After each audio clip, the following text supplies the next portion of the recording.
तो बच्चों नमस्कार। लीजिए कक्षा 12वीं की फिजिक्स में हम चुंबकत्व और द्रव्य लेसन से एक समान चुंबकीय क्षेत्र में चुंबकीय द्विध्रुव को घुमाने में किए गए कार्य के लिए सूत्र की स्थापना करेंगे। चुंबकीय द्विध्रुव हमारा इससे मतलब है चुंबक को घुमाने में किया गया कार्य। तो बच्चों यहाँ पर हमारा एक समान चुंबकीय क्षेत्र भी है। यहाँ पर केवल एक रेखा खींचा हूँ मैं, इस तरह से आप बल रेखाओं को खींच सकते हो।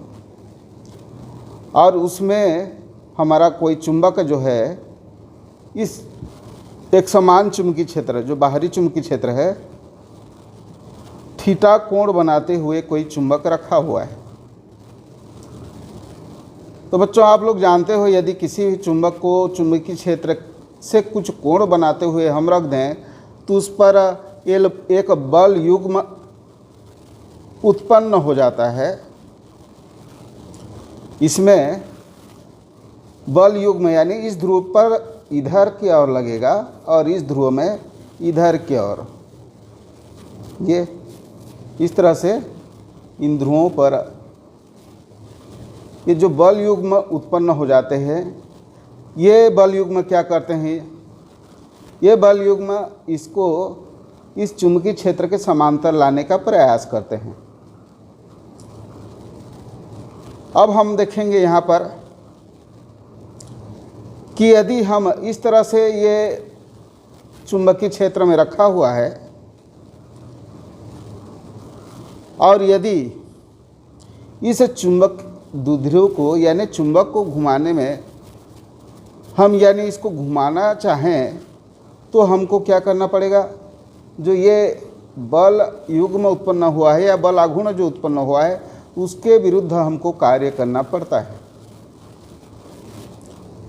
अब जो हम कार्य करेंगे वही इस चुंबक में उसके स्थितिज ऊर्जा के रूप में संचित हो जाती है और हम यहाँ उसी के लिए जो है सूत्र प्राप्त करेंगे, स्थितिज ऊर्जा के लिए भी सूत्र प्राप्त करेंगे। तो आज हम केवल एक भाग पर अध्ययन करेंगे यानी चुंबक को एक समान चुंबकीय क्षेत्र में घुमाने में किया गया कार्य की गणना करना है और स्थितिज ऊर्जा जो आप कार्य करते हो वही उस चुंबक में स्थितिज ऊर्जा के रूप में संचित हो जाता है। तो सबसे पहले हमको कितना कार्य करना पड़ेगा उसका सूत्र प्राप्त करना होगा। तो यहाँ पर हम लिखेंगे माना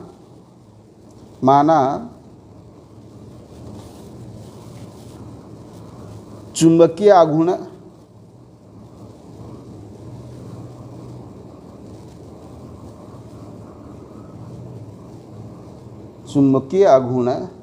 m का, ये इसमें जो आघूर्ण उत्पन्न हो गया है वो उसका मान क्या है, m है। यहाँ पर दोनों सिरे पर यानी दोनों ध्रुवों पर जो आघूर्ण उत्पन्न हुआ है वो चुंबकीय आघूर्ण हम ले लेते हैं, मान लो वो m है।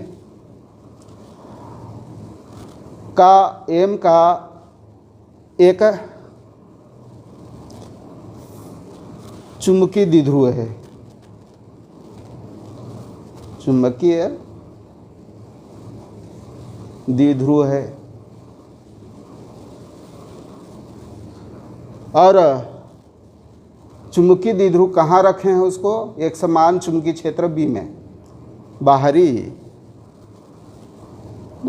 एक समान चुंबकीय क्षेत्र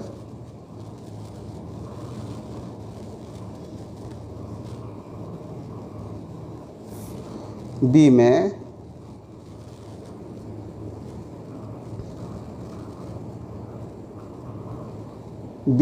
स्थित है।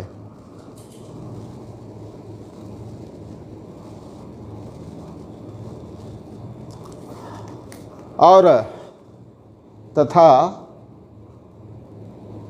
ये M और B के बीच क्या कोण बन रहा है, थीटा कोण। M और B के बीच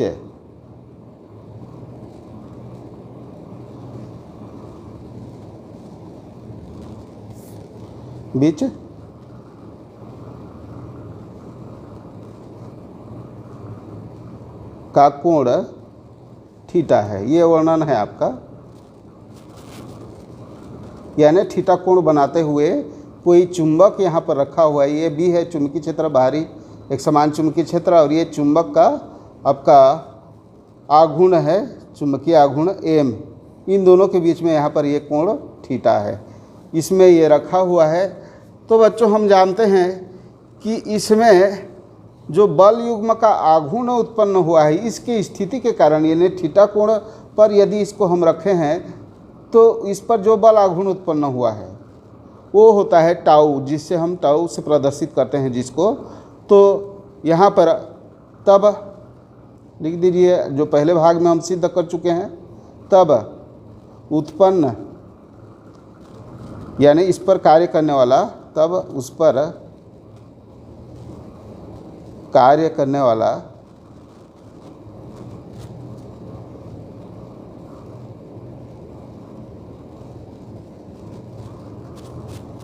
बल आघूर्ण, बल युग्म का आघूर्ण है। दो जोड़े हैं यहाँ पर ये इधर और इधर, बल युग्म का आघूर्ण।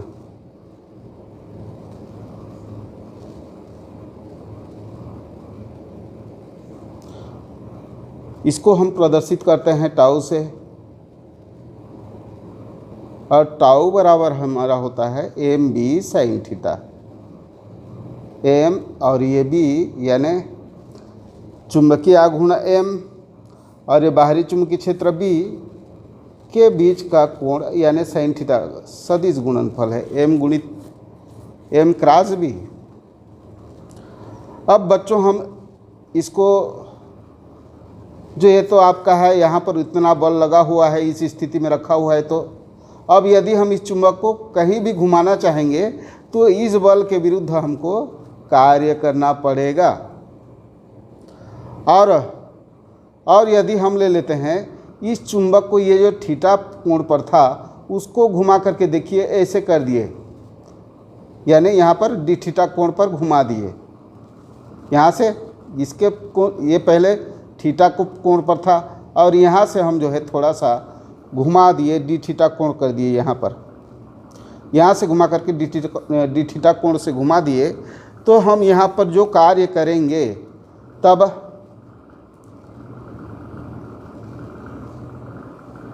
इस चुंबक को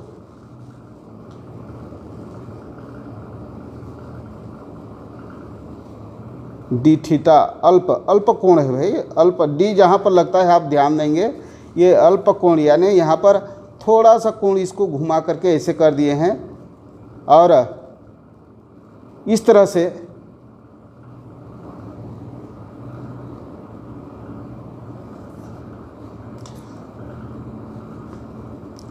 हमारा डी थीटा बराबर, तो ये आ जाएगा डी थीटा बराबर, डी थीटा कोण से घुमाने में किया गया कार्य।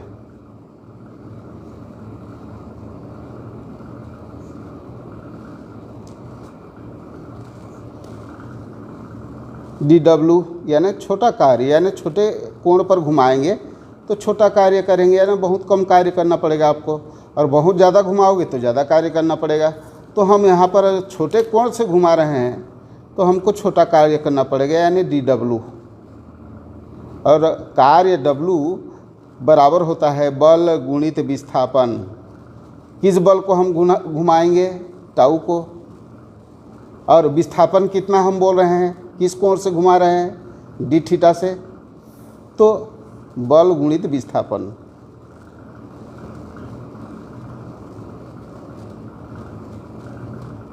आपको समझ आ गया होगा कि हम जो इसमें बल लगा हुआ है पहले से, उसको हम डी थीटा यानी अल्प कोण डी थीटा से घुमा रहे हैं, तो हमको अल्प कार्य करना पड़ेगा। ज़्यादा घुमाएंगे तो ज़्यादा कार्य करना पड़ेगा।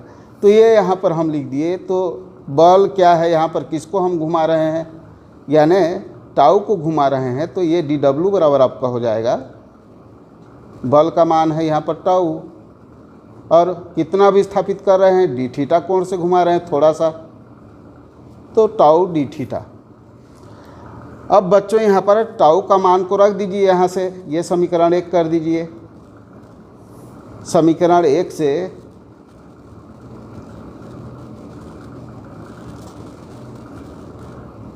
टाउ का मान रखने पर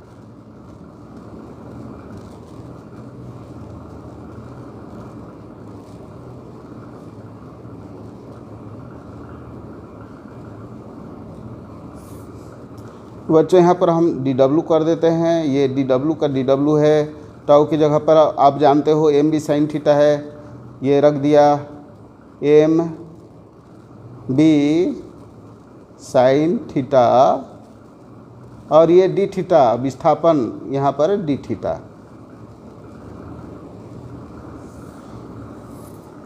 अब बच्चों यहाँ पर हम जो कार्य कर रहे हैं, ये छोटा कोण पर कार्य किए तो छोटा कार्य हमको करना पड़ा, और कार्य क्या हुआ हमारा, M B sine theta D theta.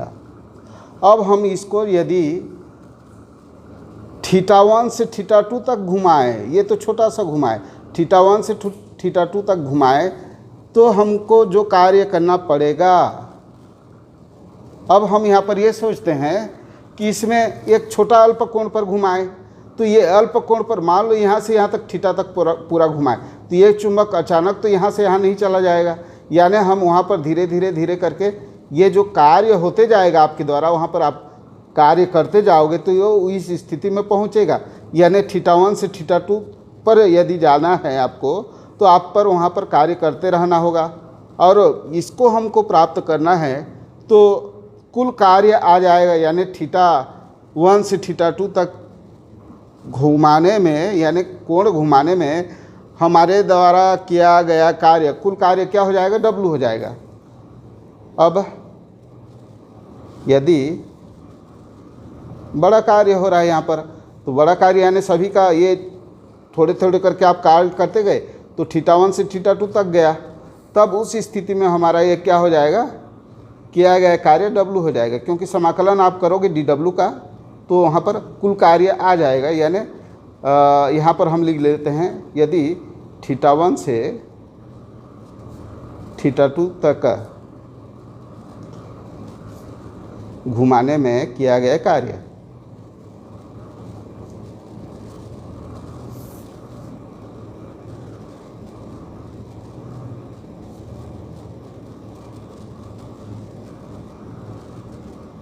यानी यहाँ पर बड़ा कार्य हो रहा है तो W लिख देते हैं, W है। तो बच्चों इधर का क्या करोगे, इधर का आप समाकलन करोगे, कहाँ से, थीटा 1 से थीटा 2 तक समाकलन, यानी उनका योग, सभी का योग हो जाता है, तो ये W बराबर आपका हो जाएगा किसका, ये जो छोटे छोटे कार्य करते जाओगे, यहाँ से यहाँ तक पूरा घुमा रहे हो, तो जो छोटे छोटे आप कार्य करते जाओगे वहाँ पर, यानी आप इस तरह से कार्य करते जाओगे तो थीटा 1 से थीटा 2 तक पहुँचेगा, तो उन सभी का समाकलन यानी योग कहाँ से कहाँ तक, थीटा 1 से थीटा 2 तक किसका, ये जो M B sine theta D theta, ये M B sine theta D theta. अब बच्चों यहाँ पर M B sine theta D theta. अब बच्चों यहाँ पर एम बी आपका कांस्टेंट है, इसको बाहर ले जाइए, जो समाकलन जिसका करना है उसको अंदर रखिए, तो ये एम बी बाहर हम कर दिए, एम बी कहाँ से, थीटा 1 से थीटा 2 तक, कौन बच गया आप, sign theta D theta, sign theta D theta. अब इसका साइन थीटा डी थीटा का हम समाकलन करेंगे थीटा के सापेक्ष, यानी थीटा 1 और थीटा 2 के सापेक्ष, तो ये इसका आता है सूत्र में, आप जानते हो साइन थीटा डी थीटा बराबर माइनस कास थीटा होता है। समाकलन का 11वीं में आप छोटे छोटे सूत्र दिया गया था, शायद आप लोगों को याद होगा, नहीं है तो भी दिक्कत नहीं है, आपको ये एक लाइन याद कर लेना है, एम बी इसका हो गया माइनस कास थीटा। कहाँ से कहाँ तक? θ1 से θ2 तक। अब बच्चों इस तरह से यदि आ जाए, इसका समाकलन का मान को यहाँ पर रख दिए, तो एक बार यहाँ पर थीटा की जगह पर इस मान को रखोगे, ये θ2 को, और माइनस करके फिर θ1 को यहाँ पर रखते हैं। ध्यान देंगे, एक बार यहाँ पर जो थीटा आया वहाँ की जगह पर ऊपर के मान को रखते हैं। यहाँ पर थीटा बराबर मान लो L1 L2 होता है, ये L1 होता है, L2 होता, तो कास L2 minus cos L2 minus cos L1 रखते हैं। तो यहाँ पर थीटा और θ1 और θ2 है। चलिए इसको पहले रख देते हैं और माइनस करके हम उसको फिर रखेंगे, तो MB का MB। अब बच्चों यहाँ पर हमारा जो मान आएगा, इसको हम क्या लिखेंगे? पहले इस मान को यहाँ पर थीटा की जगह पर रखेंगे, तो माइनस कास थीटा है, यहाँ पर कास θ2, इसको पहले रखें ऊपर वाले को, और फिर ये चिन्ह होता है इसका सूत्र में माइनस। अब फिर इसका θ1 करके माइनस करके आप क्या रखोगे? Minus cos θ1।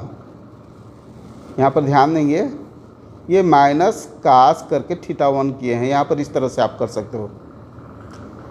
और इसलिए माइनस माइनस ये क्या हो जाएगा? प्लस हो जाएगा। आपको आता होगा तुरंत आप इसको प्लस कर देना, कोई ज़रूरत नहीं है। यानी ये माइनस करके फिर माइनस आया है तो प्लस हो जाएगा। यानी आपका हो गया ये θ1 से θ2 तक करने में किए गए कार्य, घुमाने में किया गया कार्य आपका हो जाएगा MB आपका माइनस कास θ2, और ये माइनस माइनस प्लस हो गया, प्लस कास θ1।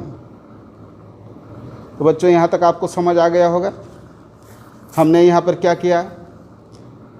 किए गए कार्य को समाकलन कर दिया, θ1 से θ2 तक घुमाने में किए गए कार्य टाउ डी थीटा। तो टाउ का मान है MB sin theta D theta, इसको हम समाकलित कर दिए, तो MB कांस्टेंट है, बाहर कर दिए। sin थीटा डी थीटा का समाकलन करना है, sin थीटा डी थीटा बराबर होता है माइनस कास थीटा, और ये θ1 से θ2 तक। अब इसमें एक बार इसको मान रखेंगे और एक बार θ1 के मान को रखेंगे, तो ये हो गया आपका यहाँ पर माइनस θ2, और फिर माइनस करके ये माइनस कास θ1, इसी को हम रखेंगे। एक बार θ1 रखे, एक बार θ2 रखे, θ2 प्लस हो गया, ये प्लस कास θ1 हो गया। अब बच्चों यहाँ पर हम ये देखेंगे कि इसमें यदि पूरा समीकरण को माइनस को बाहर ले आते हैं तो क्या होगा? ये पूरा जो सूत्र है आपका, ये प्लस माइनस चेंज हो जाएगा। ये माइनस को बाहर ले आते हैं, माइनस MB।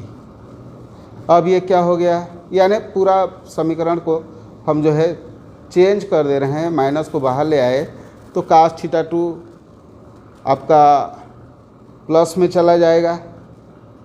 ये क्या होगा आपका? कास θ2। ये प्लस का क्या हो जाएगा? माइनस हो जाएगा। माइनस का ये प्लस हो गया, तो प्लस का क्या हो गया? माइनस हो गया, कास θ1। बच्चों ये जो है आपका किए गए कार्य का सूत्र है, ये इसी को आपको प्राप्त करना है। और हम ये देखेंगे कि मानक स्थिति कौन सी है। तो जब अधिकतम बल लग रहा हो, यानी 90, थीटा बराबर π/2 को हम मानक स्थिति मानते हैं। इसको आप याद रखना कि ये जब चुंबकीय क्षेत्र, बाहरी चुंबकीय एक समान चुंबकीय क्षेत्र में हम किसी चुंबक को रखें तो कौन सा मानक स्थिति है? तो थीटा बराबर π/2, यानी 90 अंश पर आप रखोगे। तो यहाँ पर ये इस तरह से 90 अंश कर दिए तो अधिकतम बल लगेगा, लेकिन इसके समांतर हो जाएगा तो 0 हो जाएगा। यहाँ पर इस कोण पर निर्भर करता है। तो ये π/2 को हम क्या मानते हैं? मानक स्थिति मानते हैं। तो बच्चों इसके बाद हम आगे देखेंगे। इसी में हम ले लेते हैं, यदि यहाँ पर थीटा1 और थीटा2 लिए हैं। यदि 0 से थीटा तक घुमाए, इसको 0 से थीटा तक घुमाए तो बच्चों यहाँ पर क्या हो जाएगा, थीटा हो जाएगा। चलिए इसी को कर देते हैं आगे। यदि चुंबक को यानी साम्य अवस्था से, चुंबक का साम्य अवस्था में कब होता है, जब वो समांतर होता है, यानी उनके बीच कोई कोण नहीं होता, तब वो साम्य अवस्था में होता है। क्योंकि इसको जब हम इसके संरेखित कर देंगे, इसके सिद्ध में ले आएंगे बाहरी चुंबकीय क्षेत्र के, तो इस पर कोई बल कार्य नहीं करेगा, यानी ये जो है अपना साम्य अवस्था में रहेगा। लेकिन इसको थोड़ा सा भी हम घुमा दें तो इस पर एक जो है आघूर्ण उत्पन्न हो जाता है, जिसके कारण से इसमें बल आ जाती है, यानी वो इस बल जो है इसको चुंबकीय क्षेत्र की दिशा में संरेखित करने की कोशिश करता है। तो ये साम्य अवस्था में है, यानी 0 में है। चुंबक जो है हमारा थीटा1 बराबर 0 अंश और थीटा2 बराबर हम ले लेते हैं, थीटा2 बराबर थीटा ले लेते हैं, यानी वो साम्य अवस्था में है, यानी चुंबकीय क्षेत्र यानी बाहरी चुंबकीय क्षेत्र के समांतर है, और उसको थीटा कोण में हम रख दें तो बच्चों यहाँ पर हम देखते हैं कि ये कहाँ, देखो ये थीटा1 है, ये थीटा2 है। यहाँ पर आप क्या करोगे 0, यहाँ पर क्या करोगे थीटा, तो आपका सूत्र जो हो जाएगा किया गया कार्य, तब किया गया कार्य, अतः किया गया कार्य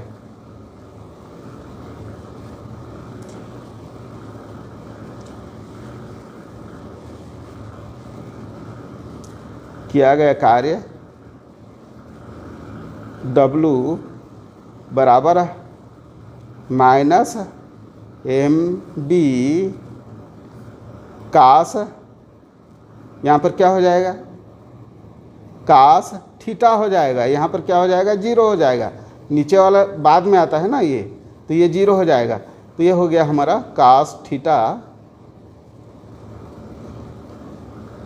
माइनस कास 0।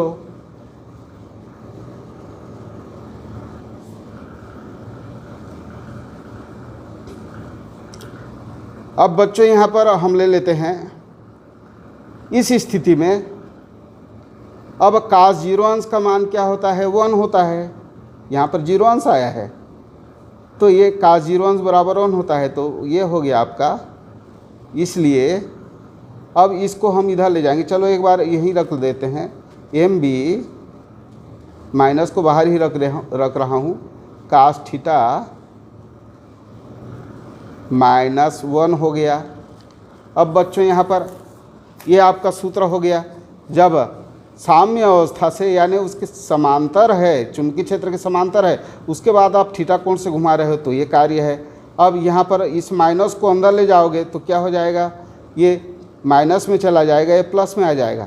चलिए इसको ऐसे लिख देते हैं, ये सूत्र का आपका वास्तविक रूप है कास यानी MB 1 ऋण कास थीटा। बच्चों ये 1 माइनस में था, ये माइनस को अंदर ले गए तो ये क्या हो गया प्लस में आ गया, ये प्लस में था ये माइनस में चला गया। तो ये बच्चों इस तरह से ये कार्य का अभिष्ट व्यंजक है, यानी किए गए कार्य के लिए ये सूत्र है। तो बच्चों आप लोग को यदि समझ आया हो तो कृपया चैनल को सब्सक्राइब कर दीजिए, और वीडियो में अंत तक रहने के लिए धन्यवाद।